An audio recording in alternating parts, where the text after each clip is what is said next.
നമുക്കിന്ന് നല്ല അടിപൊളി അയലക്കുട്ടന്മാരെ കിട്ടിയിട്ടുണ്ട്. നമുക്ക് ഇവന്മാരെ നല്ല മുളകരച്ച് കറി വെച്ചാലോ. അയല മാത്രമല്ല, അയലയുടെ തലയും കൂടി ഇട്ടാണ് നമ്മൾ കറി വെക്കുന്നത്. അപ്പൊ ആ കറി ഒന്ന് നമുക്ക് വെച്ച് നോക്കാം കേട്ടോ. അപ്പൊ നമുക്ക് നല്ല അടിപൊളി ഒരു മീൻകറി അങ്ങ് വെച്ചാലോ. അപ്പൊ അതിനായിട്ട് നമുക്ക് എരിവിനനുസരിച്ചുള്ള മുളക് പൊടിയും കുറച്ച് ഫിഷ് മസാലയും അതുപോലെ തന്നെ കുറച്ച് ഉലുവാപ്പൊടിയും പിന്നെ കുറച്ച് മല്ലിപ്പൊടിയും പിന്നെ മഞ്ഞൾ പൊടിയും കൂടി ഇട്ടിട്ട് നന്നായിട്ടൊന്ന് ചൂടാക്കി എടുക്കണം. ഇങ്ങനെ ചൂടാക്കിയിട്ട് അത് മിക്സിയുടെ ജാറിലിട്ടിട്ട് നമ്മൾ നന്നായിട്ടൊന്ന് അടിച്ചെടുക്കുകയാണ് ചെയ്യുന്നത്. അതെന്തിനാന്ന് വെച്ചാൽ കറിക്ക് നല്ല കൊഴുപ്പ് കിട്ടാനായിട്ടാണ്. ചിലവർ ഡയറക്റ്റ് കറിക്കകത്തേക്ക് ഈ മുളക് പൊടിയും പൗഡേഴ്സുകളൊക്കെ ആഡ് ചെയ്യുകയാണ് ചെയ്യുന്നത്. പക്ഷെ നമ്മളിങ്ങനെ ഇത് നന്നായിട്ടൊന്ന് ചൂടാക്കിയിട്ട് അതിൻ്റെ പച്ചമണവും പച്ചച്ചോവയൊക്കെ ഒന്ന് മാറി നന്നായിട്ട് അതിനെ ചൂടാക്കിയിട്ട് മിക്സിയുടെ ജാറിലിട്ടിട്ട് എന്ത് ചെയ്യും, നന്നായിട്ടൊന്ന് കുറച്ച് വെള്ളം കൂടി ഒഴിച്ചിട്ട് ഒന്ന് അടിച്ചെടുക്കും. അപ്പം നമ്മുടെ കറിക്ക് നല്ല കൊഴുപ്പ് കിട്ടും. ഇനി നമ്മളൊരു പാത്രത്തിലേക്ക് ഇഞ്ചി, പച്ചമുളക്, വെളുത്തുള്ളി, കരിയാപ്പല, തക്കാളി, അതുപോലെ തന്നെ 2 കഷ്ണം കുടംപുളി ഇത്ര എടുത്ത് വെക്കുക. ഇനി നമ്മൾ കറി വെക്കുന്നത് നല്ല അടുപ്പിലാണ് കേട്ടോ. നല്ല നാടൻ രീതിയിൽ അലുമിനിയം ചട്ടിയിൽ നമ്മൾ അടുപ്പിൽ തീ കത്തിച്ചിട്ടാണ് ഈ കറി വെക്കുന്നത്.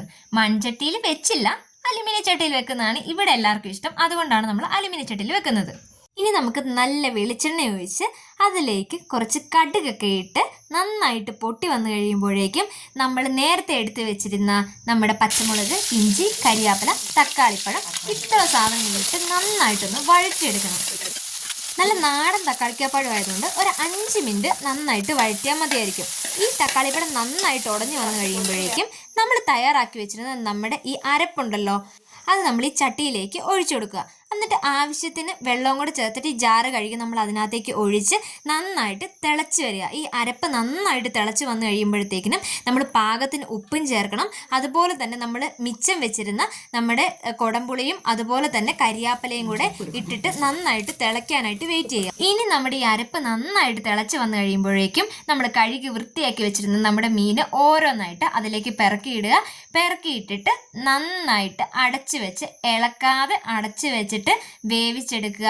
ഇളക്കാതെ എന്ന് ഞാൻ പറഞ്ഞത്, ഇളക്കി കഴിഞ്ഞാൽ ഈ കഷ്ണങ്ങൾ എന്ത് ചെയ്യും, പൊടിഞ്ഞു പോകും. അതുകൊണ്ട് ഇളക്കരുത്. അപ്പം നന്നായിട്ട് മൂടി വെച്ച് കഴിഞ്ഞ് കുറച്ച് കഴിഞ്ഞ് വെന്ത് കഴിയുമ്പോഴേക്കും അതിലേക്ക് കുറച്ച് പച്ചവെളിച്ചെണ്ണ ഒഴിച്ച് അതിനെ വാങ്ങി വെക്കുക. അപ്പോഴേക്കും നല്ല അടിപൊളിയായിട്ടുള്ള മുളകരച്ച വറ്റിച്ച മീൻകറി നമുക്ക് കിട്ടും കേട്ടോ. അതിൻ്റെ തലയ്ക്കും മീൻ കഷ്ണത്തിനൊക്കെ നല്ല ടേസ്റ്റ് ആയിരിക്കും. പുളിയൊക്കെ പിടിച്ച് നല്ല ടേസ്റ്റ് ആയിരിക്കും. ഇതാണ് നമ്മുടെ മീൻകറിയുടെ ഫൈനൽ റിസൾട്ട്. നല്ല ടേസ്റ്റുള്ള കറിയാണ്. എല്ലാവരും ഇങ്ങനെ ഒന്ന് കറി വെച്ച് നോക്കണം കേട്ടോ.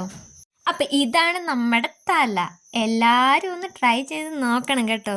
ഇനി ഇത് നല്ല കപ്പയുടെ കൂട്ടത്തിൽ അടിപൊളിയായിട്ട് കഴിക്കാം. എല്ലാവർക്കും എൻ്റെ വീഡിയോ ഇഷ്ടപ്പെട്ടാൽ സബ്സ്ക്രൈബ് ചെയ്യണേ.